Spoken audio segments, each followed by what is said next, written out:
Moin zusammen und herzlich willkommen beim Pixel Buddycast Episode 1 oder 2, je nachdem wie wir zählen. Aber das Label dran ist erstmal die große 1. Wir haben in den letzten 2 Wochen schon mal ein bisschen rumprobiert und heute dann die erste reguläre Episode von unserem Podcast, in dem wir euch mit den aktuellsten Geschehnissen in der Videospielindustrie versorgen und so ein bisschen drüber quatschen, was wir eigentlich so gezockt haben. Ich bin Michael oder Micha und ich bin heute hier mit Michi Hallo. und mit Kira. Hey, Und wir steigen einfach direkt einmal mit den News.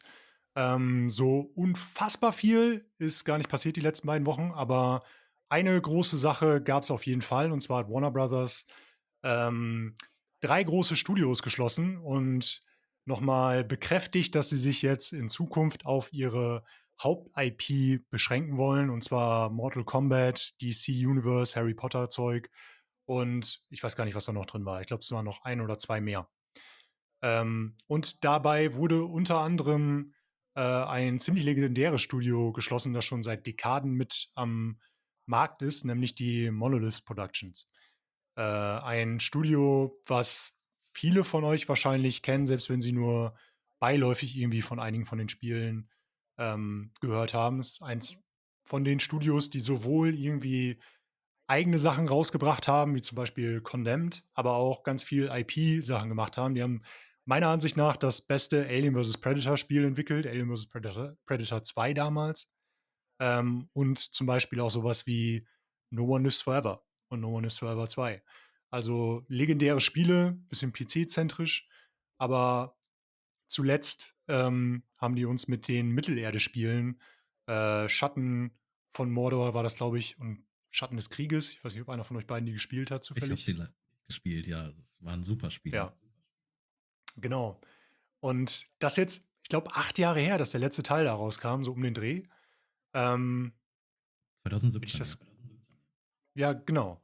Und sie haben irgendwie seitdem keinen Fuß mehr auf den Boden gekriegt, so richtig. Irgendwie haben die ein großes Spielprojekt angefangen in der Entwicklung. Dann wurde denen von Warner der Teppich unter den Füßen weggezogen. Also die strategische Ausrichtung der Firma wurde neu aufgesetzt und man sollte dann ein neues Spiel entwickeln. Es ist theoretisch ein Wonder Woman-Spiel in der Entwicklung gewesen.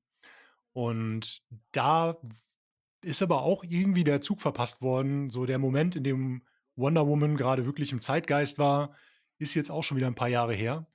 Äh, und jetzt haben die sich gesagt, okay, Monolith Productions ist nicht mehr. Ja, ziemlich schade. Ich weiß nicht, Kira, hast du irgendwie Kontakt mit denen gehabt mal? nicht direkt. Ich habe das eigentlich mehr am Rande verfolgt und ich bin mir sicher, dass das tolle Spiele waren. Mich interessiert sowas vor allem immer hinter dem Background, dass ich mich frage, also es ist ja jetzt nun wirklich eine absolute Standardprozedur, dass große Multimilliarden-Dollar-Konzerne kleine Studios aufkaufen, denen dann irgendwie vorschreiben, was sie anders zu machen haben und sich dann am Ende beschweren, dass der große Erfolg ausbleibt, nur um sie dann wieder einzustampfen. Und das finde ich eine wirklich traurige ja, 'ne wirklich traurige Sache in der gesamten Gaming-Industrie. Wir sehen es immer wieder, EA hat ja da auch, ja, ihren Ruf weg, sage ich mal, in dem Bereich. Auch wenn ich jetzt keins von ihren Spielen gespielt habe, ist das einfach 'ne Sache, diese ganzen kleinen Studios, dass die aufgekauft und dann eingestampft werden. Ich finde, das nimmt dem gesamten Gaming-Feld unheimlich viel weg.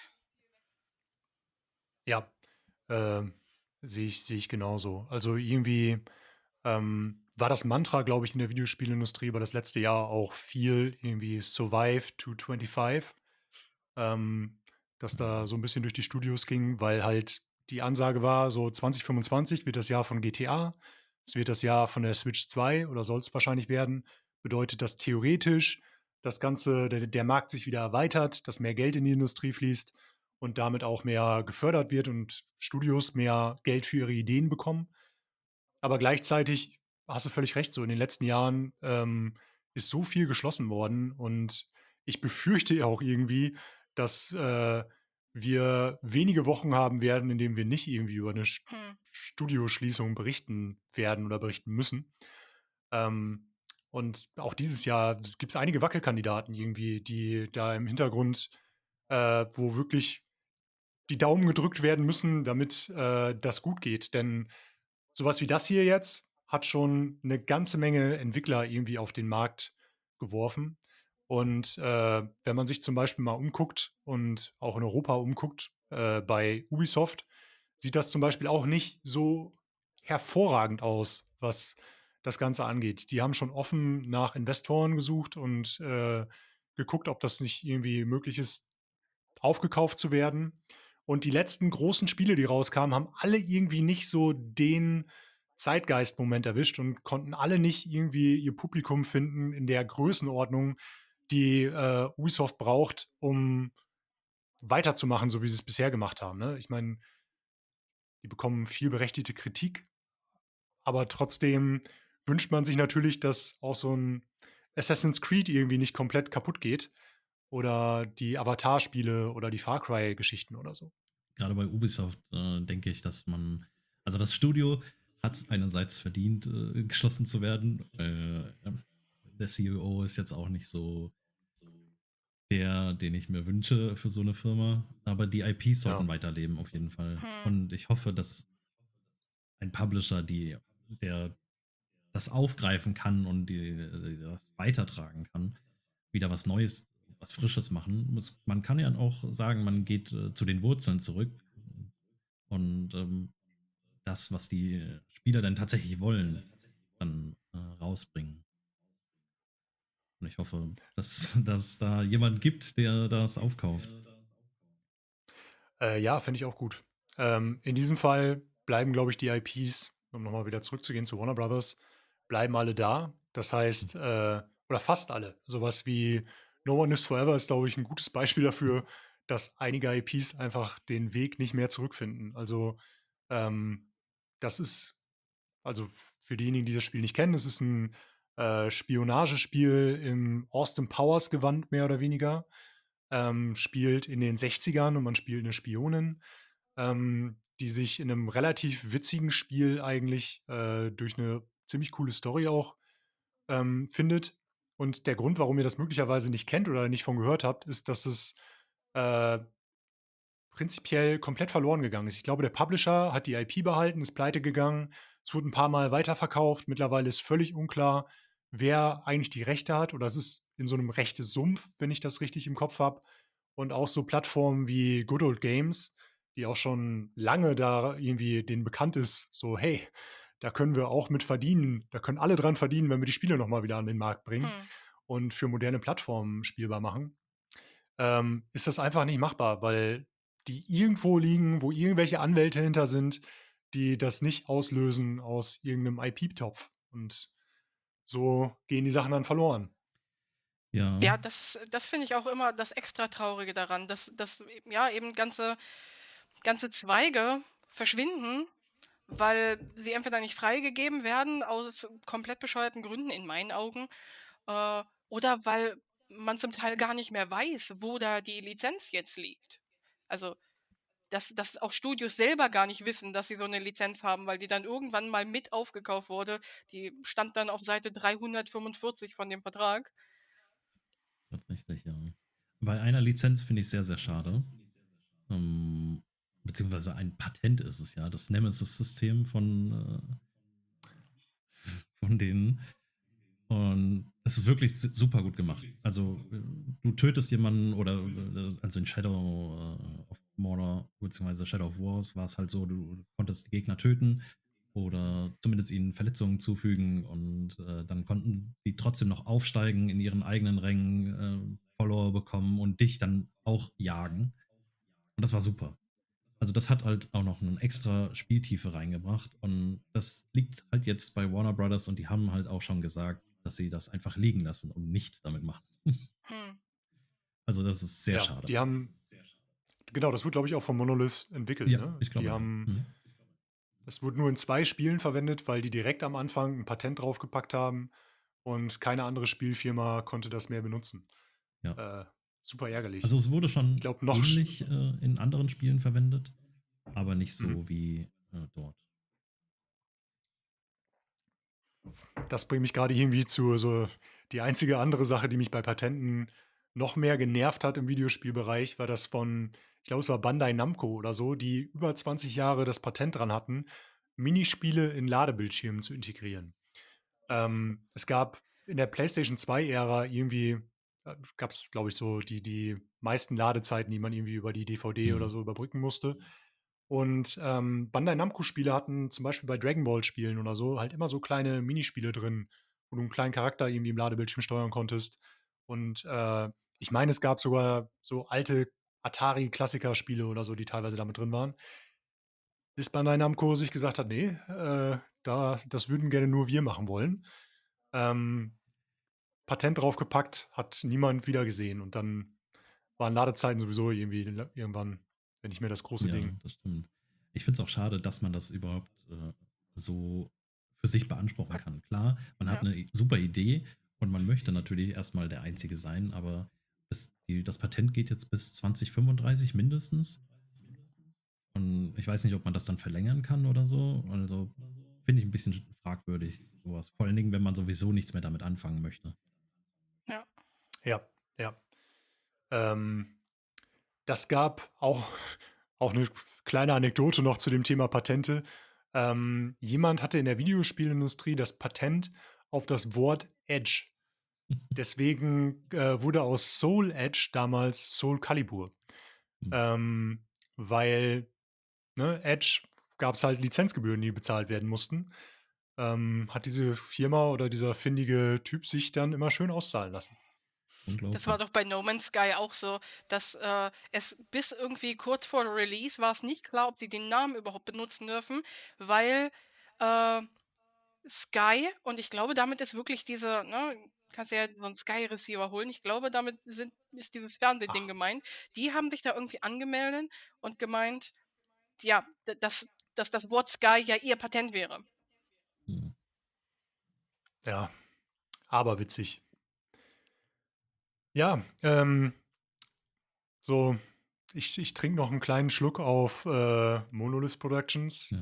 Haben mir einige gute Videospielerinnerungen irgendwie hervorgerufen und falls ihr da mal reingucken wollt, viel aus dem Katalog ist tatsächlich bei Good Old Games irgendwie zu haben. Zum Beispiel die 4 Die Spiele, Vier-Reihe äh, war auch super. 2005 oder so kam das genau. erste? Ich weiß es nicht ganz. Yes, Und genau, 2005. das hat mich wirklich, so Horrorspiele catcht mich jetzt nicht so, weil, ja, ist irgendwie anders als Horrorfilme irgendwie. Aber 4, das hat schon was gemacht mit einem, muss ich sagen. Und viele Mitarbeiter sind ja auch seit dem Titel immer noch bei Monolith gewesen, ne? Und es ist Ja. jetzt schade. Also ich glaube, jetzt 200 Leute sind da aus dem Studio jetzt entlassen worden. Die haben auch einfach einen Mörder-Output gehabt zu dem Zeitpunkt. Das darf man auch nicht, also, die haben in dem Jahr, in dem die 4 produziert haben, haben die auch Condemned rausgebracht für die, Xbox 360 und für 'n PC. Ist so 'n Mystery-Horror-Spiel mehr oder weniger.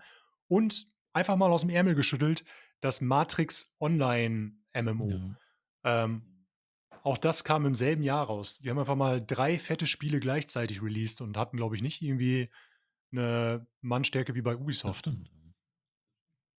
Ja. Genau.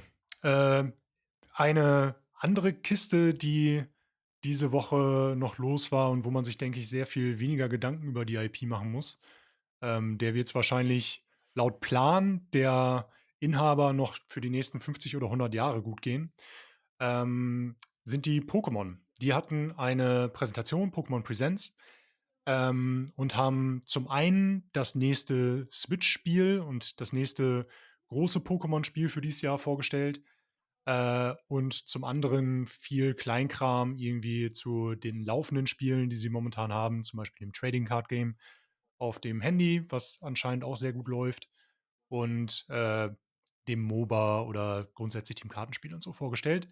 Das große Ding war aber Pokémon Arceus ZA, ist, glaube ich, der Name, ne? Habe ich das Pokémon richtig? Legends Arceus ZA, ja. oder Z bis A oder wie auch Nicht nur immer. Pokémon-Namen werden Äh, komplizierter.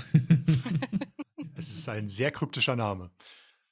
Genau. Und da ist die große Kontroverse gewesen, dass das Spiel auf der Switch rauskommt und es ist quasi auf der einen Seite der Nachfolger zu Pokémon Arceus Legends, einem Spiel, von dem man erwartet hatte, dass es die Blaupause legt für für quasi das nächste Standbein von Pokémon. Spiel in der offenen Welt. Es hat im historischen Japan mehr oder weniger gespielt. Äh, man konnte Das Kampfsystem war leicht anders, als man es von den klassischen Pokémon-Spielen kennt, also ein bisschen offener. Und man hatte wie in Breath of the Wild mehr oder weniger verschiedenste Möglichkeiten, sich durch die Welt zu bewegen.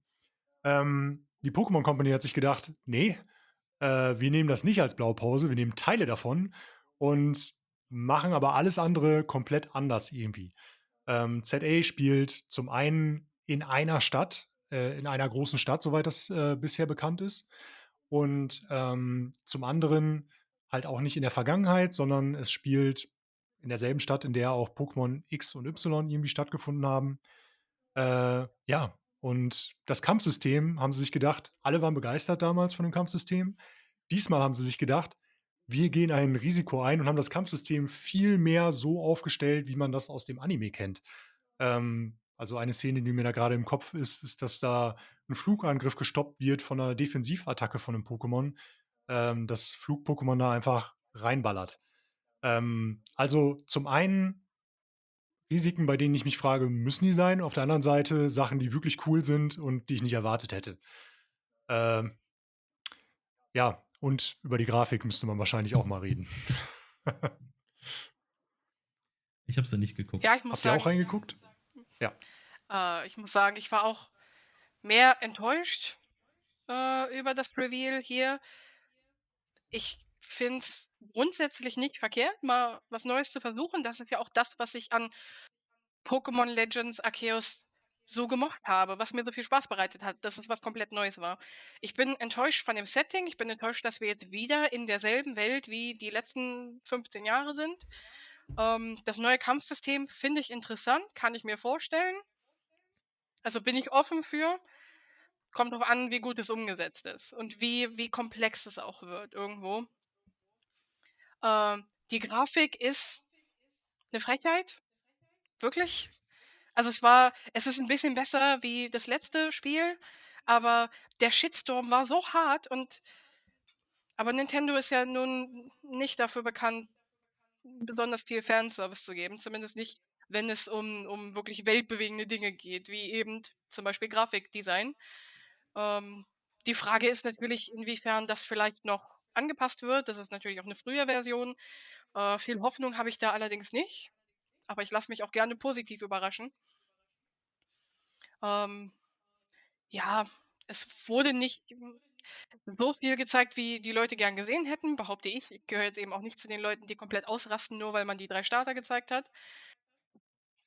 Ähm, ja, die Frage ist halt, wie viel hätte man noch zeigen können? War's das jetzt? Ähm, das werden wir dann Ende des Jahres sehen. Aber ich meine, ich muss auch mich schämend gestehen, ich werde es mir kaufen.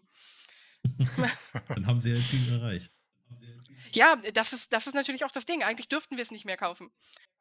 Aber ich werde es mir trotzdem kaufen und ich schäme mich dafür. Ich bin eigentlich auch jemand, der Gameplay über Grafik stellt und, oft ist das bei Nintendo-Spielen so, dass die zumindest irgendwie, 'nen extrem coolen Artstyle haben, sehr durchdesignt sind und, zum Beispiel eingeloggte 60, 30 FPS haben, oft 60 irgendwie. Und dann macht es mir nicht so viel aus, dass die technisch irgendwie eine Generation hinten dran sind oder zum Teil auch 2. Ähm, bei dem Spiel hier ist es aber oft so, wie du gerade schon sagtest, so die Grafik ist schon mehr eine Frechheit. Also, auch wenn das Design oft da ist, so die Pokémon sehen gut aus, da weiß ich nicht, ne, da erwarte ich jetzt nicht viel mehr.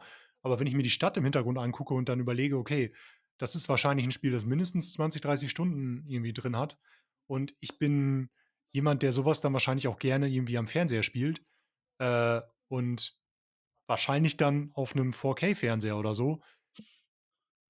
weiß ich nicht. Dann wird's schon irgendwie auf Dauer, ein bisschen anstrengend. Ja, ich möchte mal sagen, die wenigsten Leute werden sich da über das Design beschweren. Es geht auch nicht darum, nicht alles, was ich spiele, muss irgendwie hyperrealistisch sein. Äh, Das meine ich gar nicht, wenn ich über Grafik spreche. Es ist einfach nur so, dass ich von einem Multimilliarden-Dollar-Konzern erwarte, dass dass Oberflächen nicht aussehen wie von einem wirklich schlechten PS2-Spiel. Ne, das geht heute einfach besser. Und da komme ich mir ein bisschen verarscht vor, muss ich sagen. Also, es gibt so viele Spiele auf Steam, die von ein oder 2 Leuten zusammengeklöppelt sind, die besser aussehen als Pokémon und das finde ich wirklich schade. Ja, stimmt. Wenn man da rüber guckt irgendwie zur Konkurrenz, Palworld kam wann war das, letztes Jahr, vorletztes Jahr raus? Letztes Jahr, Ähm, Die haben, glaube ich, mit weniger Leuten ja. da oder okay, weniger Leute, weiß ich nicht ganz genau. Ich glaube, Game Freak ist wahrscheinlich auch nicht die größte Firma. Aber die haben schon nicht so viele. Also bei Palworld war es vielleicht eine Handvoll oder so. Müsste ich auch nochmal nachgucken. Aber ist halt, Wissen tue ich's Ja, auch nicht, aber es würde mich wundern, wenn es wirklich vergleichbar ja. wäre. Aber das ist halt auch das Ding, die, die, die Fans von Pokémon haben ja eine genaue Vorstellung, was sie wollen. Und das kommunizieren die ja auch ganz offen. Also, aber Nintendo oder Game Freak greift es halt nicht auf und macht daraus was. Weil die könnten so viel mehr machen. Und dann kommen dann halt Sachen wie Palworld dabei raus und die Leute feiern das natürlich. Und dann kommt Nintendo, nein, wir verklagen euch. Also, Ja. ja. Ja, genau. Und auch wofür die da verklagt wurden, ist ja auch irgendwie Ich das bin ist ja mir nicht mal das Design, wenn ich das richtig im Kopf habe, sondern es waren irgendwelche Spielmechaniken wie eine Kreatur in einem mhm. Ball speichern oder sowas. Teilweise war es aber auch das Design und teilweise war es auch so, Ja. dass es wirklich schon frech war. Also, Ja, ja, einige klar. Perls, die waren schon die hatten ich weiß nicht, wie der Perl hieß, aber es war einfach 'n goldenes Lucario. Also, da brauchen wir uns auch nichts vormachen. Ich glaube, Da finde ich's dann Anubis. auch schon fast wieder in Ordnung, auch wenn ich's eigentlich 'n bisschen lächerlich finde. Ähm, Ich bin mir auch eigentlich fast sicher, dass es gar nicht so Game Freak insgesamt das Problem ist. Ich könnte mir vorstellen, dass Nintendo da eher das größere Problem ist. Nintendo als, ja, die Schirm-Company da drüber, die dann wirklich die Entscheidung treffen: A, wer wird hier für was verklagt und B, welche Kritik von den Fans nehmen wir an und sagen nicht einfach nur: „Ja, habt ihr halt Pech gehabt. Ja. Es wird gegessen, was auf den Tisch Aber das kommt.“ ist das gleiche Thema, Äh, ne? Wie mit dem Nemesis-System, ne? Wir haben das Patent und wir machen das. Und ja, wenn ja. wir das nicht ausbauen, ist das halt euer Pech. Ja, ich glaube, die Situation bei Pokémon ist hier noch ein bisschen komplizierter irgendwie, dadurch, dass irgendwie 'n 'n Drittel gehört, glaube ich, Nintendo, ein Drittel Creatures oder sowas und ein Drittel gehört The Pokémon Company. Also, irgendwie sind die Rechte Hm. da auch ein bisschen weird aufgestückelt, wenn ich das richtig im Kopf habe. Aber ja, genau, also, ist auch da wieder völlig Banane eigentlich, dass da so gegen mehr oder weniger Indie-Entwickler geschossen wird, Ja. die da ihren Goldtopf gefunden haben. Mhm. Ja. Ja, wo wir gerade bei Pokémon sind, äh, oder beziehungsweise na gut, ich glaube, hier schneide ich gleich mal. Ähm, der Gedanke, der mir gerade noch im Kopf geschwirrt hat, war, dass bei 1.000 Pokémon oder so, wie viele es mittlerweile gibt, es wahrscheinlich auch nicht ganz so einfach ist, an denen dran vorbei zu designen, wenn man, sich nach beliebigen Konzepten umguckt, die man in Kreaturen verwandeln kann. Ich glaube, Klar. 'n Haufen Vögel sind mittlerweile schon in Pokémon umgewandelt worden oder Gegenstände. Haushaltsgegenstände, ja. Ja, man kann das Ja, Rad einfach nicht mehr neu erfinden irgendwann. Das stimmt. ja. Moment. Nein, nein, nein, nein. Wenn man da einmal, weiß ich nicht, auf Pinterest, auf jeder Plattform, die man sich vorstellen kann, weißt du, die Designs, die aus der Community selber kommen, da möchte ich mir jedes Mal, weiß ich nicht, die Haare ausreißen, wenn ich wünsche mir, Game Freak würde noch mal so hart designmäßig da reingehen oder vielleicht auch mal mach doch 'n Contest, wo die besten Designs ins Spiel übernommen werden oder irgendetwas, anstatt dass ihr mir 'n scheiß Schlüsselring gebt. Ja. Al 'N also Schlüsselring, a stimmt. also nur weil Game Freak die Ideen nicht mehr hat, heißt es nicht, dass es sie nicht mehr gibt. Vielleicht haben sie sogar die Also, es Ideen, gibt aber sie setzen sie nicht um. Das ist. weiß ich nicht, wie bei FIFA oder Oreos. Die haben halt schon das Geld Ja, gemacht, die ja, brauchen nur noch jedes Jahr oder so das neue Spiel rausbringen. ja, das stimmt schon. Das Oreo-Pokémon, vielleicht kann man da irgendwie eine Synergie schaffen. Es gibt Ja, genau. diverse Dessert-Pokémon, also lass uns nicht zu sehr den Teufel heraufbeschwören. Stimmt, es gibt auch irgendwie ein Mhm. Eiscreme-Pokémon oder Ja, sowas, ne? 2. 2 sogar, okay. Ja, fantastisch. Ne, ich bin auch gespannt, wenn es rauskommt, weil ich irgendwie das Gameplay sah schon nice aus, aber auf der anderen Seite, äh, ich könnte mir vorstellen, wenn es da keine Switch 2 Version zu geben wird, dann kommt das Spiel wahrscheinlich irgendwie so 3, 4 Monate, vielleicht sogar ein halbes Jahr nach dem Launch der Switch 2 raus und ist ja momentan einfach als Switch-Spiel angekündigt. Hm. Das heißt, das Gefälle von: „Was ist der neue Standard im Handheld-Markt“ zu „Das fühlt sich gerade einfach alt an“, wird wahrscheinlich noch mal deutlich größer sein, dadurch, dass die das nicht früh in diesem Jahr rausbringen, sondern dass der große Weihnachtstitel, mit Pokémon werden dürfte. Ich will jetzt hier nicht noch mehr gefährliches Halbwissen verbreiten, aber war es nicht irgendwie so, ähm, dass es als Switch 2 Titel kommen soll, aber, Downgrade-kompatibel für die Switch Ich glaube, funktionieren das soll? sind Gerüchte bisher. Also, ich habe zumindest noch nichts Offizielles gehört dazu. Hm. Können mir aber auch gut vorstellen, dass es so ist. Also, es macht ja einfach Sinn. Das Kann auch sehr gut sein, dass ich mich da einfach nur an die Hoffnung klammere, dass sie einmal was richtig machen, aber ist vielleicht auch zu viel gewünscht.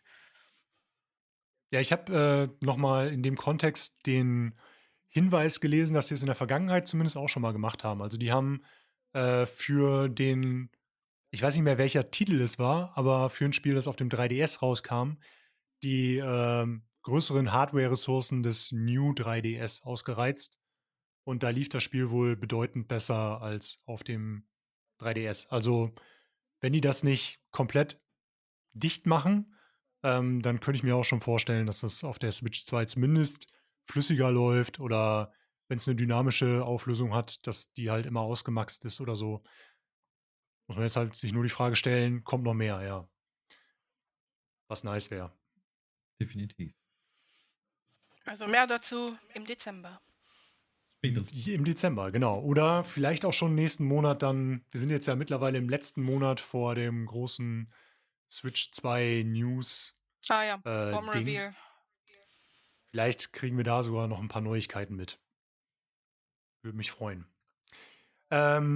Neuigkeiten zu Spielen waren die letzte Woche auch sehr groß drin. Und zwar hat das Steam Next Fest stattgefunden. Next Fest ist das große Demo-Ereignis, das bei Steam am Laufen ist. Also gefühlt waren Demos eine ganze Zeit lang fast vom Markt verschwunden irgendwie.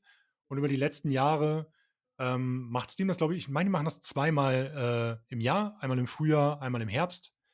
Und pushen das auf ihrer Mainpage, sodass ganz viele Entwickler, ganz viele Indie-Leute, aber auch einige normale Publisher den Zeitpunkt nutzen, um ihre Demos an die Spielerschaft zu bringen, damit die nochmal vernünftiges Feedback bekommen oder einfach den Titel pushen. Und da waren einige Perlen bei jetzt Oh gerade. ja. Ich finde die Zeit immer sehr spannend. Habt ihr auch mal reingeguckt? Tatsächlich, ja. Ich habe mir ein paar Spiele angeguckt. Gothic 1 Remake wurde ja auch angepriesen. Ähm, sah jetzt auf den ersten Blick nicht so spannend aus, beziehungsweise nicht so gut umgesetzt, aber die haben ja noch ein bisschen Zeit. Also vielleicht kommt da noch was und weil ich habe damals, wann kam das raus? Vor der Jahrtausendwende, glaube ich. Ich Und glaube das auch, Ja. habe ich ja. auch gesuchtet bis zum geht nicht mehr. Also war auch echt nicht so schlecht, muss ich schon sagen. Das hat mich gefesselt für Stunden. Ja, so die Idee, eine sehr kompakte Spielwelt zu nehmen, die aber super mit 'ner Menge Persönlichkeit auszufüllen oder sowas, finde ich auch oft viel sympathischer, als eine Ja, riesige Spielwelt zu bieten, in der aber alles irgendwie ja. zufallsgeneriert Diese ist. große Spielwänden muss man natürlich auch füllen können. Ne? Also da hat man, also in Gothic Ja, 1 findet man an jeder Ecke irgendwas. Das definitiv. Und das hat auch Sinn. Und also man, im Game Design ist es halt so, man muss sich fragen, warum ist etwas an einem Ort, wo es ist? Und das finde ich in Gothic sehr gut gelöst. Also da hat man zu jedem einen Background sozusagen. Sie haben auf jeden Fall richtig gemacht, was viele Open-World-Spiele heutzutage nicht mehr hinkriegen. Dass es eben einfach nur, Quantity for Quality ist heutzutage oft. Nicht immer natürlich, aber oft. Du hast dann diese riesige Welt, wo nichts passiert. Ja, Und das hat Gothic wirklich, ich möchte fast sagen, meisterhaft. Und das als deutsches, kleines Entwicklerstudio, das ist wirklich, respektabel. ja. Auf jeden Fall. Michi, du hast es angespielt. Ich habe irgendwie gehört, dass das eigentlich dass es keine Story keine Demo aus der eigentlichen Story gewesen ist, sondern sowas wie 'n Genau, also Prolog? man ist jetzt in dem nicht der namenlose Held, sondern eine andere Figur, die du dann halt begleitest durch die Story. Ich will da nicht zu viel verraten, also am besten einfach selber kurz reinschauen. Okay. Und, du würdest sagen, die ist 'n Blick wert? Ich habe gehört, auch da die Genau, ist das technisch meinte ich noch ja nicht am ganz Anfang. Also ausgereift, es ist oder? halt technisch fragwürdig. Da müssen sie auf jeden Fall nochmal ran. Vielleicht auf jeden Fall nochmal warten, aber rein gucken kann man auf jeden Fall. Ja, okay. Das ist ja, Äh, das habe ich nicht mehr das ist ja geschafft das bisher, Gute an der aber Nextfest gucke ich auch mit mal den rein. Demos. Da kauft man nicht mehr die Katze im Sack. Ich finde, Demos, das muss wieder zurückkommen, wie du gesagt hast. Das ist lange verschwunden und ja, ich denke, das macht's ganz gut, weil ich Ja, denke mir auch, wenn ich ein Spiel kaufen will, dann möchte ich natürlich auch wissen, was ich kaufe. Also ich möchte zumindest mal ein bisschen angespielt haben, um zu sagen, okay, das gönne ich mir. Ansonsten bin ich leider gezwungen, bei Steam gibt es jetzt mittlerweile, dass man Spiele wieder zurückgeben kann innerhalb von 14 Tagen. Ist natürlich Ach schade. was. Ja, auf jeden Fall. Ist 'n sehr gutes Feature. Du darfst, ich glaube, so im Schnitt sollte man nicht mehr als 2 genau, Stunden gespielt maximal haben zwei von dem Stunden Ach so, Spiel. ja, Spielzeit 2 und Stunden, 14 das Ähm, wusste Tage. ich. ja. Ich glaube sogar, die 14 Tage sind nicht unbedingt gesetzt. Ich meine, ich habe schon mal eins zurückgegeben, was länger her war, Ich dachte auch, es kommt nur weil auf ich die einfach nicht dazu Spielzeit an. gekommen bin, das zu spielen. Bitte? Ich dachte auch, es kommt nur auf die Spielzeit an. Ist auf jeden Fall, 'n verdammt Ja, gutes Feature. Also, Ja, ich finde, äh, bei manchen Spielen finde ich 2 Stunden tatsächlich ein bisschen wenig, weil ich manchmal das Gefühl habe, dass manche Spiele sich genau danach ausrichten. ja, Dass sie sich die ersten 2 Stunden richtig Mühe geben und dann auf einmal nicht mehr. Und, Steam ist da wirklich mitunter sehr, prinzipientreu. Also, ich wollte mal irgendwann 'n Spiel zurückgeben nach 2 Stunden und 6 Minuten, glaube ich. Und mhm. da musste ich mich wirklich erklären. Sie haben's am Ende zurückgenommen, ähm, aber nicht gerne. ja. In letzter Zeit sind sie Ja, natürlich ein bisschen kulanter, vor allen Dingen auch, dass sie ganze Spiele von der Plattform löschen lassen und der ganzen Ja, das stimmt. Belegschaft sozusagen die Spiele wieder erstatten. Finde ich ganz gut. Also, dass sie jetzt langsam in diese Ja, Schiene ja. kommen. Sie haben halt auch einfach ja, so 'n großes Marktmonopol. Ähm, Da denke ich auch, wie du grad gesagt hast, dass sie jetzt so langsam auf die Schiene kommen, dass sie sich das auch Mhm. rausnehmen, auch den Entwicklern Ja, gegenüber. genau, können die einfach machen an der Stelle. Ja. Ähm, ja, ich finde es auch spannend, so du sagst gerade Monopol, so im Prinzip versuchen ja einige Leute da irgendwie in die Kerbe zu stechen, aber finden einfach nicht den Ansatz, den die Leute auch wollen. Wenn du dir den Epic Store anguckst oder den Amazon Store. Amazon hat vor ein paar Wochen noch mal erklärt, dass sie, versucht haben, mit Steam zu konkurrieren, und 'n Großteil der Spielerschaft hat sich umgedreht und gefragt so: „Moment, das haben wir gar nicht mitbekommen. Was habt ihr denn gemacht?“ Äh, und theoretisch, ne, wenn man sich das so überlegt, die haben mit Twitch und so, die haben die Kerbe haben sie eigentlich in der Hand, mit dem die, äh, in den Markt könnten, aber kriegen es einfach nicht gebacken. So, Steam hat über die Jahre so viele Features aufgebaut, die Leute tatsächlich wollen und nutzen. Ob es jetzt sowas ist wie das so auch konsumerfreundlich einfach mit dem Spiel zurückgeben, nachdem man das angespielt hat, oder, einfach das Recording, was jetzt ja, mit drin das ist, ist super. was auch eine richtig Mhm. gute Das Sache Family war. Sharing haben sie jetzt auch wieder Genau. überarbeitet. genau. Das ist auch, übrigens Family Sharing und die 2 Stunden-Hürde ist auch so eine Sache. Das zählt nämlich auch mit rein. Wenn, jemand aus der Familie Okay. das Spiel anspielt. Hatte ich zuletzt mit 'nem Kumpel, der hat sich Civilization 7 geholt. Ich habe es 'n bisschen gezockt, er hat's zurückgegeben und da waren wir ganz knapp drunter zusammen. Ja, Hm. ja. Das ist gut zu wissen. Genau, ja. Genau, Ja. die Demos. Das war, für mich immer in der Vergangenheit war es so eine Sache ich war halt neben PC-Spieler auch eigentlich immer irgendwie 'n Nintendo-Kind und ich habe ganz lange neidisch irgendwie rübergeguckt, weil auf dem GameCube oder so gab's ganz, ganz wenig Demo-Discs oder prinzipiell kam da fast nichts raus, während PlayStation und Xbox so in jedem Magazin gab's irgendwie 'n Haufen Demos und Spiele zum Ausprobieren. Ähm, und die gab's bei mir, wenn dann, am PC.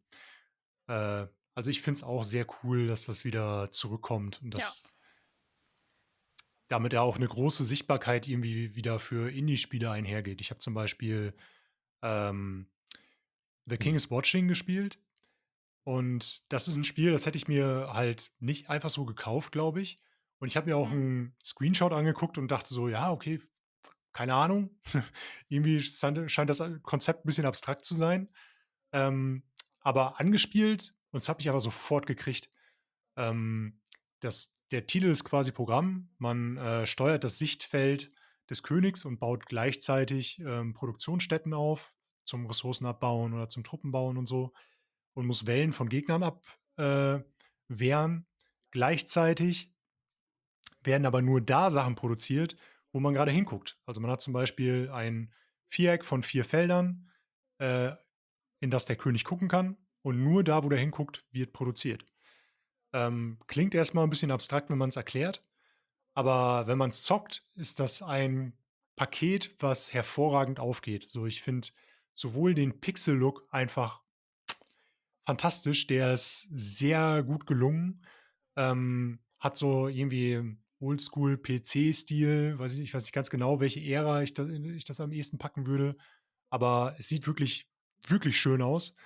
Ähm, und man kommt sehr schnell in den Flow, wie zum Beispiel ich weiß nicht, ob ihr Mhm. Loop Hero gespielt habt. Ja. Irgendwie, kam bei mir die ganze Zeit gedanklich der Vergleich dazu. Ähm, hat dann auch natürlich Roguelike-Elemente. Das heißt, wenn man dann einmal stirbt, kriegt man eine Währung, kann alles schön upgraden, und steigt dann wieder ein und kämpft gegen die nächsten Wellen. Ja. Ich habe es Ich habe, Ich auch wollte nur sagen, ich habe es auch Entschuldigung. angespielt und fand es gar nicht so schlecht. Weil, also, so wie bei dir, so der Screenshot gesehen, so, na ja, aber guck's mal rein, aber es hat dann schon recht schnell gecatcht. Also, muss ich schon sagen. Vor allen Dingen, dadurch diese Mechanik, dass nur da gebaut wird oder produziert wird, wo man dann entsprechend hinguckt, fand ich ganz gut. Ja, ich habe die Demo auch ausprobiert. Ähm, ich habe 'n Moment gebraucht, um zu raffen, was hier grad passiert. Äh, Mhm. habe es dann natürlich auch im 1. Try, relativ hart verkackt. Aber das ist dann eben auch dieses Spielprinzip ist eben das, was dann so hart den Ehrgeiz weckt, ne? Dass man sich dann so ärgert, was man grad verkackt hat, dass man's dann eben noch mal ausprobieren muss und noch mal und noch mal. Und das ist ja das, ja, was dann eben auch das Suchtpotenzial in so 'nem Spiel auslöst. Ähm, es ist 'n absolut nices Konzept, habe ich so noch gar nicht gesehen.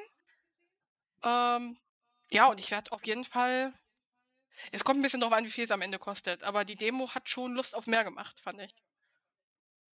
Ja, finde ich auch. Grade, dass man auch du sagst ja, es ist irgendwie auch schwer reinzukommen und so ein bisschen lässt einem das Spiel ja sogar die Möglichkeit, den Schwierigkeitsgrad ein bisschen selber zu regulieren, weil man die, kommenden Gegnerwellen selber zusammenstellen kann und von leicht, mittel, schwer sich das irgendwie zusammenwürfelt und dafür dann entsprechende Belohnungen bekommt.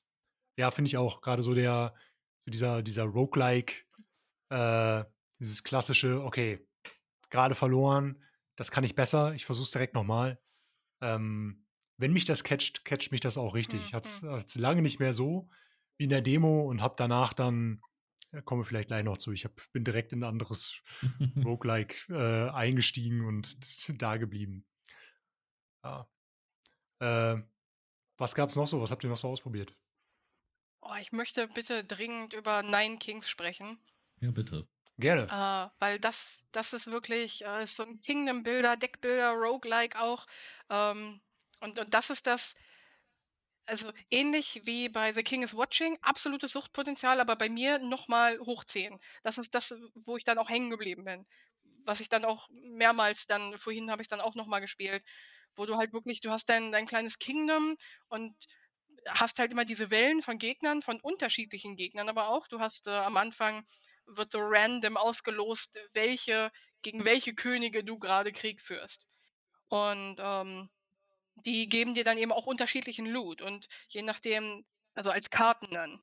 Das können Einheiten sein, das können aber auch Gebäude sein und so kannst du dir mit den unterschiedlichen Königen eben auch ganz anders deine eigene Basis aufbauen.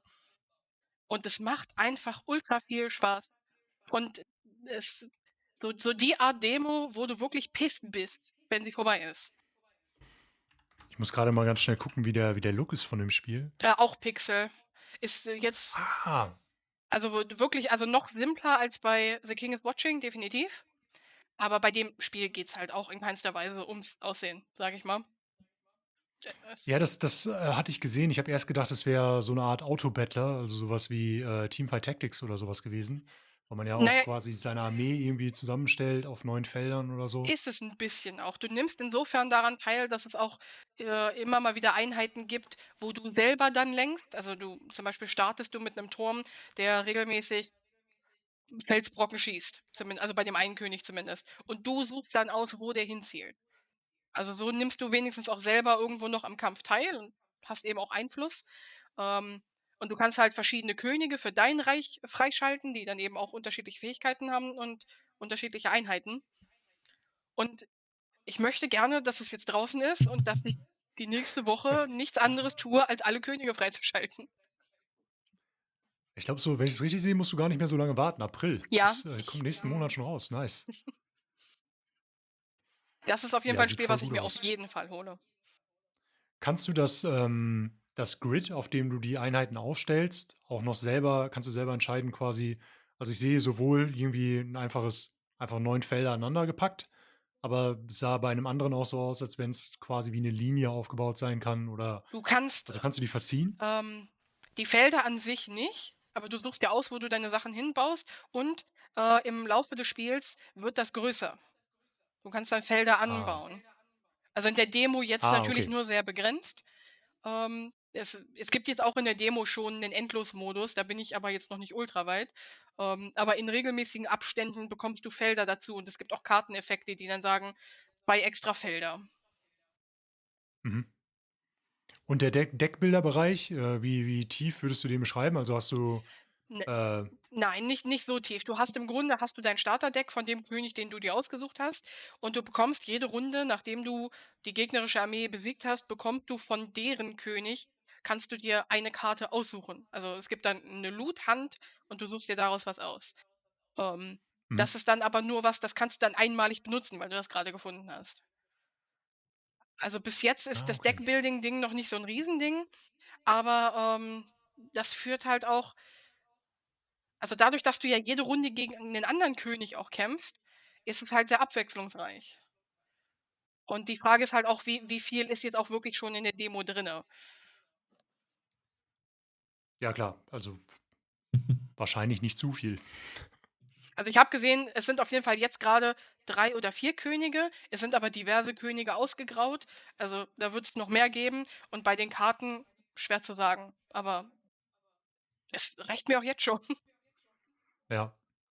Ich glaube, ich muss bei dieser Überleitung es gibt, glaube ich, keine bessere Überleitung für mich, um einmal ganz kurz in das Spiel zu grätschen, was mich gerade komplett verschlingt. Ich habe, mit Könige und Karten ich habe, Balatro angefangen.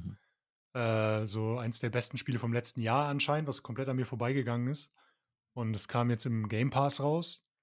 Habe dann mal einen Blick riskiert und auch das ist ja ein Roguelike, Deckbilder mehr oder weniger, was optisch ein bisschen aussieht wie ein Pokerspiel, aber halt sehr ja, ist einfach super chillig irgendwie und gleichzeitig hat's irgendwie ist wie so 'ne Mischung aus Poker, Solitär und 'nem Roguelike.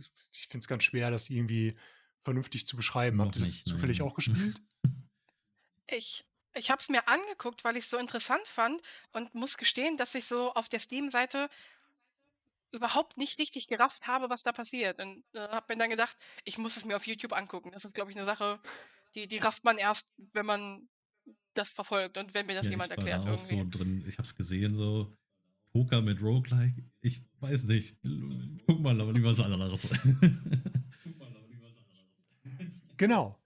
Letztes Jahr hat man ja gar nicht drum rumgefunden quasi. Irgendwie jeder, der es gespielt hat, hat drüber geredet. Und, ich habe aber auch, genau wie ihr beide, auch gedacht so: „Ja, irgendwie catcht mich das vom Zugucken her nicht.“ und habe es dann erst mal zur Seite geschoben und irgendwelche anderen Sachen gespielt.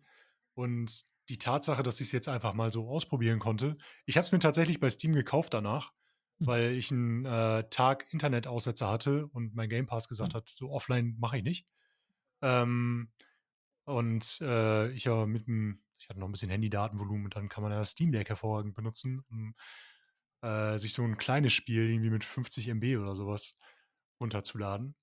Äh, genau, das hat mich sofort gecatcht irgendwie du hast die 52 Karten, du hast die Pokerhände, die es gibt, also Paar, Straße, was weiß ich, ne?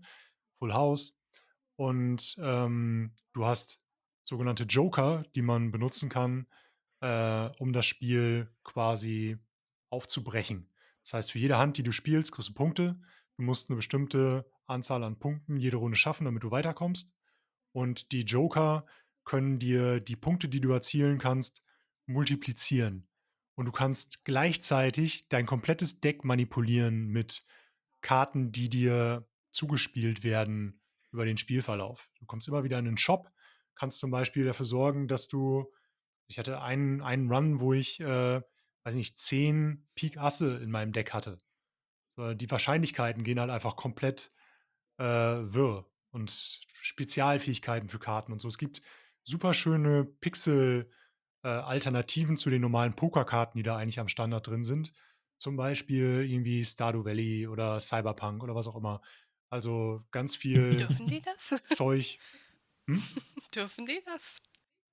Ja, klar, die haben sich, untereinander abgesprochen. Also, das ist, nicht einfach willkürlich, sondern, ja, die nach Ich Absprache finde, halt, was ich auch irgendwie Also, cool ich finde. fand's auch auf jeden Fall interessant, so 'n bisschen so Poker auf Speed und Ja, es klingt schon irgendwie wenn du es geil. jetzt gespielt hast, es hat ja ja, letztes Jahr bei den Game Awards Best Indie Game gewonnen.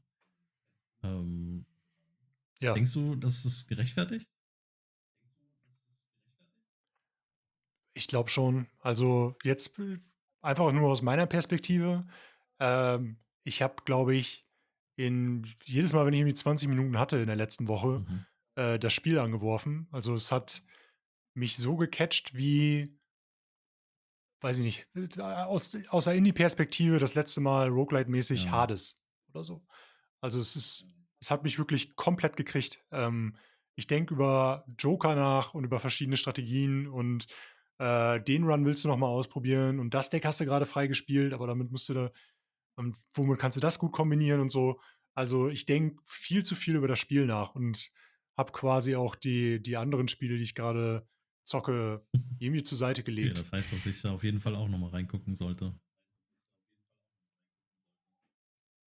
Genau, ich glaube, man merkt ziemlich schnell, ob das Spiel mit den eigenen Vorlieben irgendwie ob es zusammenpasst oder ob es dran vorbeigeht. Und, wenn es zusammenpasst, Vorsicht. Ja, genau. Ja, Ähm, ich habe aber auch also, musste ich gerade einfach alles einschieben. gut. Es passt einfach so hervorragend Alles gut. an die Stelle. Ähm, ja, so ein paar andere Sachen habe ich auch noch ausprobiert. Wir hatten ja gerade Stardew Valley, ähm, fiel ja grade auch schon mal ganz kurz. Ich habe Wonderstop ausprobiert, was ich auch irgendwie interessant fand. Und zwar ist das von dem Entwickler, der The Stanley Parable gemacht hat. Auch 'n Spiel, das ist als Mod losgegangen und vom Narrativ her eins der coolsten Spiele, die irgendwie in den letzten 15 Jahren rausgekommen sind, finde ich persönlich zumindest. Ähm, und der hat sich gedacht, ich entwickle jetzt einfach mal ein Farming-Spiel, von denen gibt's noch nicht genug. Ähm, und schlägt aber in eine leicht andere Richtung als sowas wie Stardew Valley. Stardew Valley ist ja das, ich erbe von meinem Großvater eine Farm und versuche mich irgendwie, da auszuleben, was ich im Büro nicht kann. Wonderstop ist, ich bin völlig besessen von meinem eigentlichen Ziel im Leben. Also, es geht darum, dass die Person, die man spielt, der beste Schwertkämpfer der Welt sein möchte und es auch an die Spitze schafft und dann einfach, verliert. Und der Traum ist vorbei, das ist irgendwie gegessen, mehr oder weniger, und wird gefunden von jemandem, dem ein Teehaus gehört, und wird da aufgenommen. Und es geht zum einen um die, Depression, mit dem der Hauptcharakter irgendwie zu kämpfen hat. Und gleichzeitig möchte dieser Charakter aber überhaupt nichts mit dem Teehaus zu tun haben und bleibt nur da, weil er aus sich raus es nicht schafft, da wieder wegzukommen und irgendwie doch merkt, dass es gerade gut für ihn ist. Und, das Ganze ist dann halt auch nicht so klassisch aufgebaut wie, bei einem Stardew Valley, wo man ja, auch wenn es comicmäßig ist, trotzdem irgendwie so halbwegs realistisch, rangegangen ist, sondern vielleicht ist der beste Vergleich sowas wie, Willy Wonka so und die Schokoladenfabrik. Also, nichts ergibt wirklich Sinn in sich, aber es gibt halt trotzdem einen Prozess, den man abarbeiten muss, um Tee zu produzieren, das Wasser zu holen, ähm, das in so 'n Apparat einzufüllen, der, das Ganze dann irgendwie in fertigen Tee umwandelt. Also 'n super spannendes Setup, weil ehrlicherweise Farming Simulator gibt es so viele mittlerweile, und viele von denen sind auch richtig gut. Also, was muss man anders machen, um mich noch zu catchen? Scheinbar reicht 'n Protagonist, der eigentlich keinen Bock Das drauf klingt hat. auf jeden Fall nach einer spannenden Story. Also, es ist halt Ich habe es mir auf Steam angeschaut, äh, war dann irgendwie nicht besonders interessiert, hat mich irgendwie nicht gecatcht, aber jetzt klingt es halt, als ob das viel deeper mhm. ist, als ich gedacht hätte.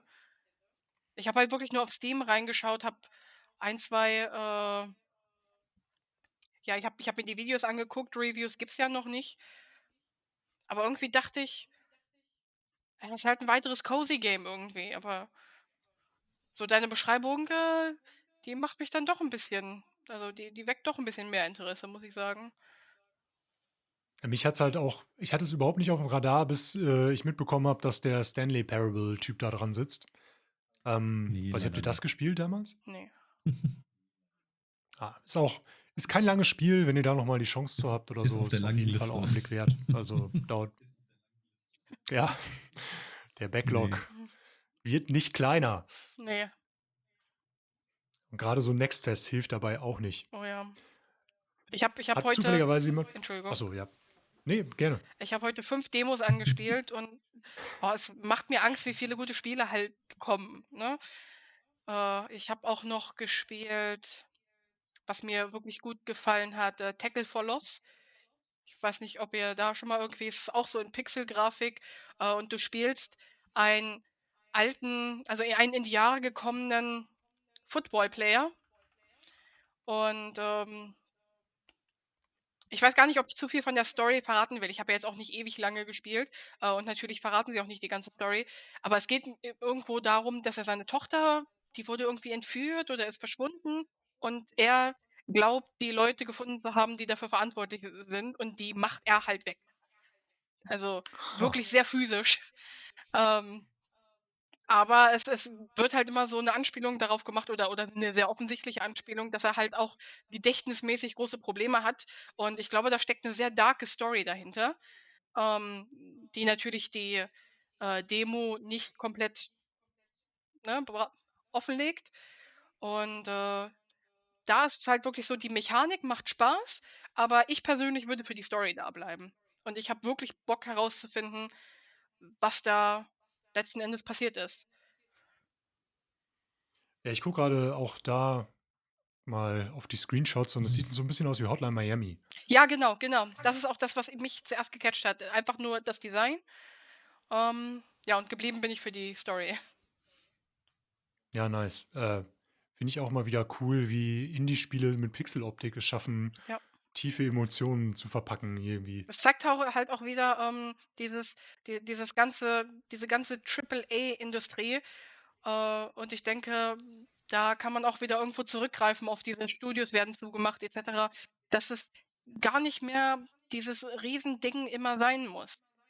Und, es ist natürlich auch so, dass wenn du da Abermillionen von Dollar reinsteckst, das Risiko, dass wenn es krachen geht, dann geht's halt auch richtig krachen. Ja. Und, ich finde es mega nice, dass ich das Gefühl habe, dass diese gesamte Indie-Kultur immer größer wird und auch immer mehr anerkannt wird, auch in der breiten Masse. Und das ist auch 'ne Sache, wo ich dann so Sachen wie das, Next Fest dass es mir all diese krassen Indie-Titel zeigt. Finde ich geil, habe ich Bock drauf. Ja, ich hoffe, das wird auch noch größer. Auf jeden Fall.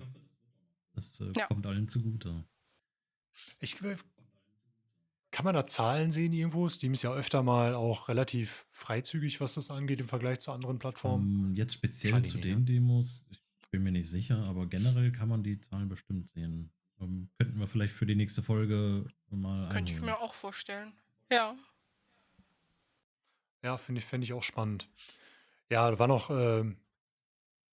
noch einige andere Sachen, die ich ausprobiert habe, die wir, glaube ich, nicht Ich habe alle noch jetzt im Detail Do No durchgehen Harm müssen oder so. ausprobiert. Das Aber ja, Do No Harm. Oh ja, ich was hast auch. du Also ausprobiert? man ist ein Arzt, der Ah, auf eine Insel ankommt und alles ist so ein bisschen düster angehaucht. Das ist so Cthulhu-esque mäßig. Man hat halt seine Apotheke und hat verschiedene Tinkturen, wo man die Leute mit heilen kann. Und man muss halt wirklich auch gucken, dass die verschiedene Personen haben natürlich auch Allergien oder man muss auch auf das Alter der Person gucken, damit man eine entsprechende Arznei nicht verabreicht. Und dann muss man halt auch darüber überlegen, welche kann ich stattdessen nehmen. Und ich finde das gar nicht so schlecht. Ich habe da jetzt glaub, 3, 4 Stunden dran gespielt und ich hatte echt Spaß, Oh wow. muss ich sagen. Das ist halt so ein cozy Horrorspiel, würde ich sagen. Und am Ende geht es darum, wie lange kann man das aushalten. Ich glaube, 30 Tage soll man da sein. Und man sieht halt irgendwann Halluzinationen, wie Menschen große fliegen oder so. Und ja, also das ist gar nicht so schlecht. Das ist aha. interessant. Und vor allen Dingen, es kommen immer mehr Krankheiten und Möglichkeiten, das zu behandeln hinzu. Also, Also du sagst, man soll es 30 Tage ist aushalten. Ist kein es auch ein Roguelike, glaube Roguelike? ich. Nein. Genau. Ne, das ist Ah, die okay. Geschichte im Spiel, dass du als neuer Arzt irgendwie 30 Tage Bewährung Bewährungsfrist hast. Ah, Ich habe auch in die Demo reingeschaut, aber nicht so lange, aber nicht, weil ich keinen Bock hatte, sondern weil ich noch 'n paar andere Demos ausprobieren wollte, weil ich fand's auch wirklich nice. Wie du schon sagst, es ist so 'n kleines bisschen cozy, bisschen Horrorelemente, ziemlich Lovecraftian. Und da werde ich auf jeden Fall auch noch mal reingehen. Am Ende ich könnte mir auch vorstellen, Mhm. es mir zu kaufen. Es kommt 'n bisschen drauf an, wie viel es kostet, weil ich glaube, dass da der Wiederspielwert nicht so hoch Das ist. stimmt, ja. Das Ähm, denke ich auch. Also, wenn man es einmal durch hat, vielleicht ein zweites Mal, wenn es hochkommt. hm, ich kann mir vorstellen, es ist was, was man so sich an 'nem entspannten Mhm. Abend nebenbei so 'n bisschen auch geben könnte, auch danach noch mal, aber jetzt eben nicht dann noch mal 4 Stunden Ja. reinsuchten. Ähm, aber ich fand's auch 'n Hat auch 'n eine schönes schöne Spiel. Grafik, finde ich. Mhm. ja, Ja, ja, ich gucke auch da gerade wieder auf die Screenshots und es sieht wirklich, wirklich schön aus. Sehr cooler Stil. Äh, Ich finde es auch cool, dass diese Spiele dann im Prinzip ja auch nicht den Anspruch haben müssen, irgendwie 50 Ne, Stunden oder ja. sowas zu ne, unterhalten, genau. sondern dann eben auch wissen, dass man mit einer 8-Stunden-Story oder auch zum Teil einer 2-Stunden-Story oder sowas 'ne richtig gute Geschichte erzählen kann. Ja. Und da wird's natürlich auch wieder kritisch mit der Ja, Steam hat Rückgabefunktion bei Steam. tatsächlich hat Steam 'ne offizielle Aussage getätigt im Support-Ticket, weil jemand gefragt hat: „Was ist, wenn ich das Spiel in 2 Stunden durchspiele? Darf ich's trotzdem noch zurückgeben?“ Und Steam hat gesagt: „Ja, dürfen sie.“ Also, wenn man's schafft, Ah, klar. Ja, bitter für den Entwickler. Auf das jeden wäre Fall natürlich erst schade. mal Also, 2,5 Stunden wenn Spiele wenn's entwickeln. Spiel gefallen Ja. hat, dann definitiv behalten, ne? Ja, Ja, ja, ja. Genau, ja. Ja, Also ich habe sonst habt ihr noch? eins mehr angespielt, aber ich habe mir eine Liste erstellt, die ich mir auf jeden Fall noch angucken will. Das ist einmal Dragonkin, das The Banished, das Game of Thrones Spiel. Das soll ja gar nicht so schlecht sein. Ah, ja. Und Fellowship wurde mir empfohlen. Fellowship habe ich immer wieder gehört die letzten Tage. Ich habe aber kein Konzept davon, was es eigentlich ist. Ist das MMO Ich ohne müsste es aber gerade Grinden? mal Nee. reinschauen.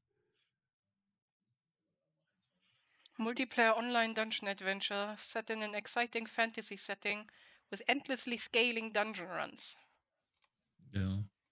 Dann ist es das vielleicht. Ich habe irgendwie gehört, dass es quasi Raids hat, aber ohne das Grinden zwischendurch. Also Hm. MMO-Raids, nur die Es kann Bosskämpfe. sein, da kann ich noch nichts zu sagen.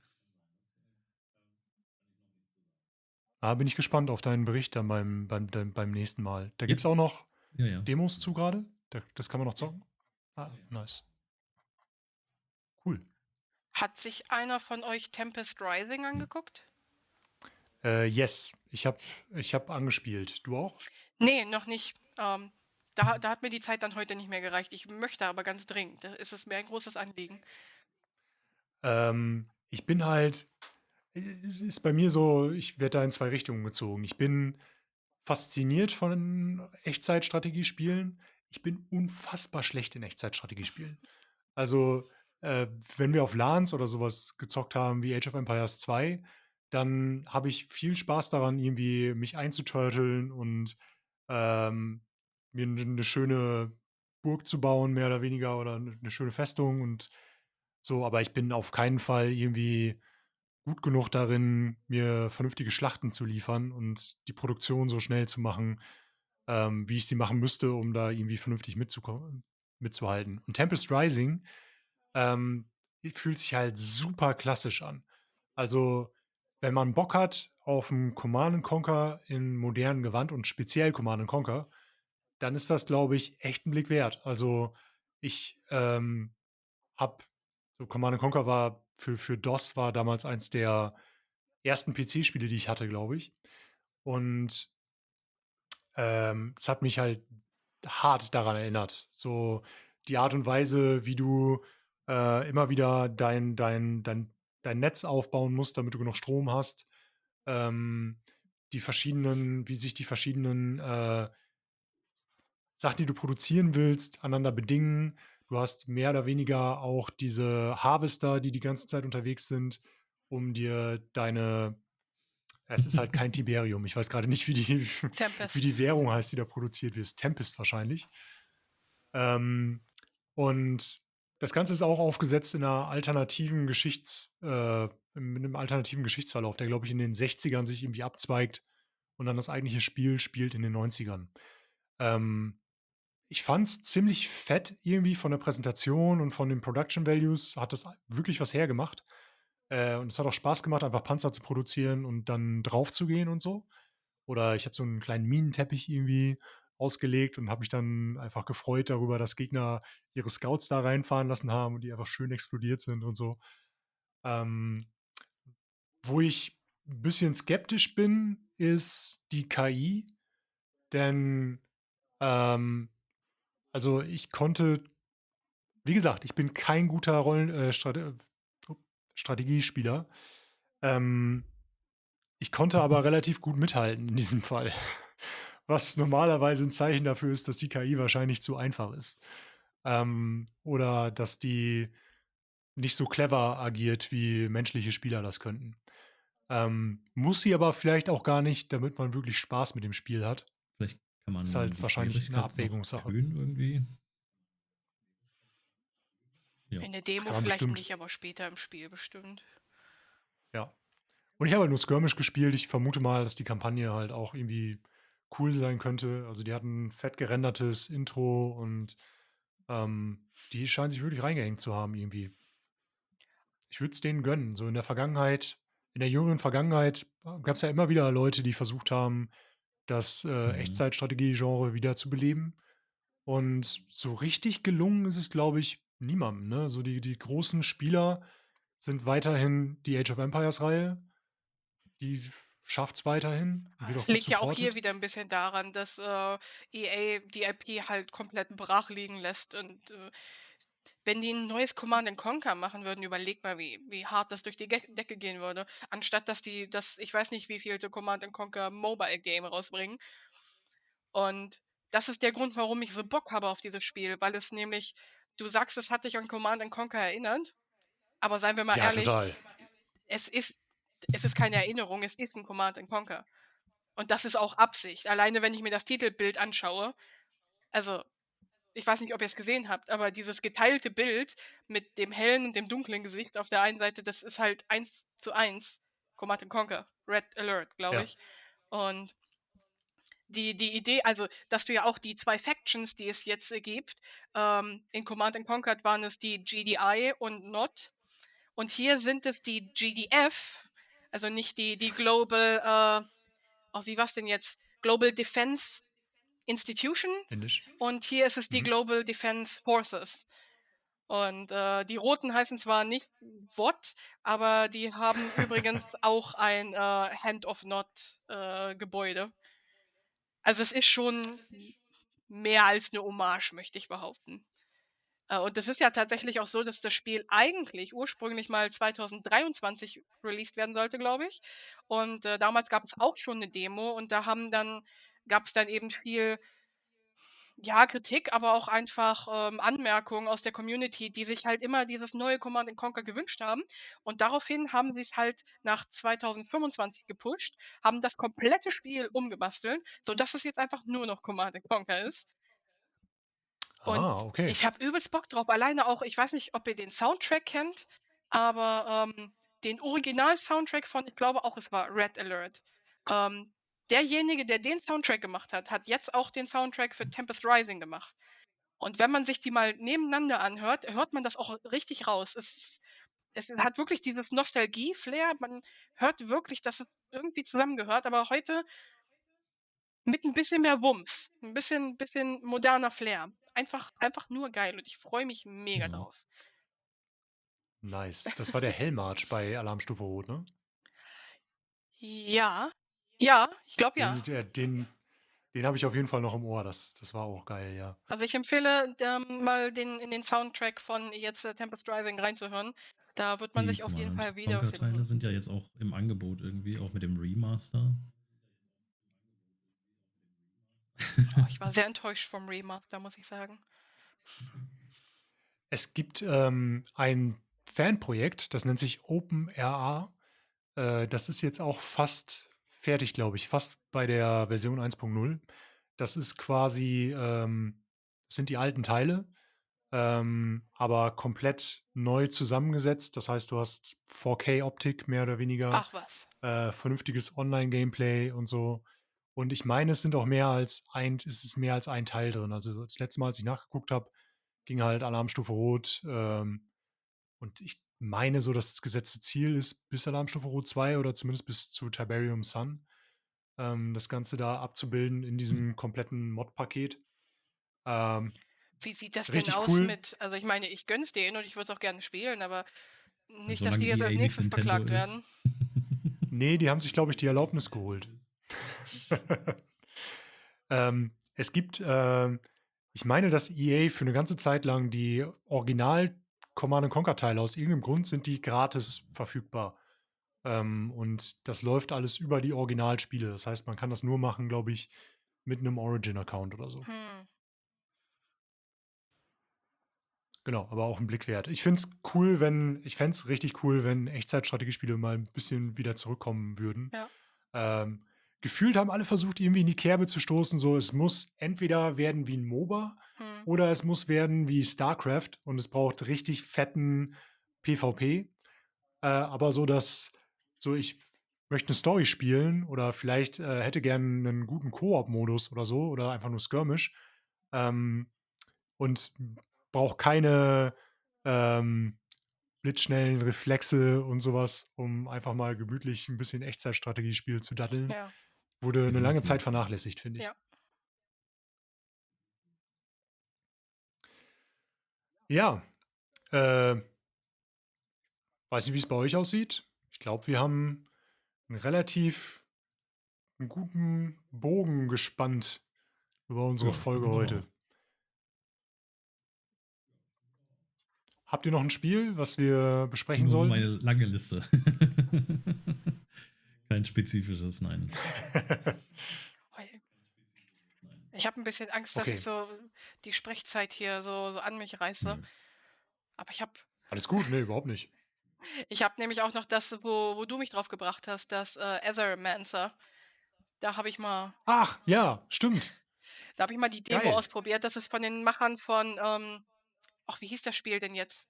Pet Sanctuary? Nein, Monster Sanctuary. Und das Mhm. hatte ich tatsächlich auch gespielt, war aber 'n bisschen enttäuscht, habe es auch nicht zu Ende gespielt. Aber ich mochte den Artstyle sehr gerne und der ist ja hier auch, gegeben. Und das Spiel, da habe ich mir auch zuerst gedacht: habe es dann aber probiert und es hat mich so viel mehr gecatcht, als ich gedacht hätte. Es ist so geil, dieses Pokémon Roguelike Ding. Ich habe die Demo auch zu Ende gespielt. Es sind, in der Demo muss man geht's nur bis zum Boss von der zweiten Ebene. Den habe ich auch geschafft, obwohl ich über 50 Corruption auf all meinen 3 Monstern hatte. Und wer jetzt nicht weiß, was das bedeutet, der sollte vielleicht die Demo spielen gehen. Die ist wirklich, Nice. wirklich geil. Und da freue ich mich auch sehr auf den Release. Da sehe ich mich auch drinne.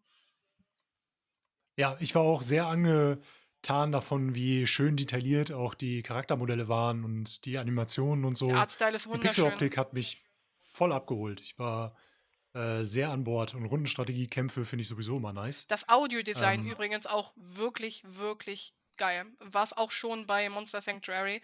Ähm, also eben nicht nur Musik, sondern eben auch, Geräusche, die da einfach, ja, die Dinge, die im Spiel passieren, untermalen.